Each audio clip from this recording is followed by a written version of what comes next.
This week in AI was huge. A nearly trillion-dollar company you might not have heard of, your phone getting a choice of brains, an AI that finally does the work for you. Let's break it down.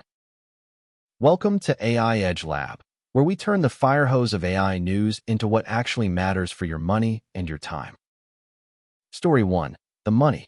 Anthropic, the company behind the Claude AI, just raised $65 billion, reaching a valuation of $965 billion. That quietly passed OpenAI, the maker of ChatGPT, for the first time ever.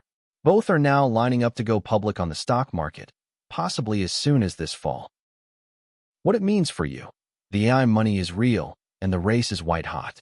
More competition usually means better tools and lower prices landing in your hands. Story 2. Your phone.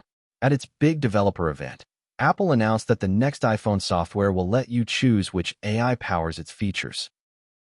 ChatGPT, Google's Gemini, or Anthropic's Claude. For the first time, you pick the brain behind your phone, across more than 2 billion devices. What it means for you.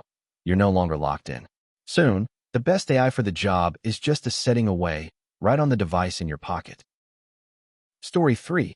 AI that does, not just talks. OpenAI's newest model can now use a computer on its own, clicking, typing, and finishing multi-step tasks. It can also hold around 1 million words of context at once, enough to read an entire book or your whole project before it answers. What it means for you. AI is shifting from a chatbot you ask to an assistant that actually gets things done for you. This week's quick win.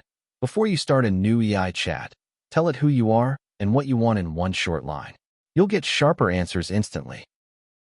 Small habit, big payoff. That one sentence saves you a dozen follow-up questions every single time. That's your week in AI. If this helped, follow AI Edge Lab. We do this every week, so you stay ahead without drowning in the noise. See you in the next one.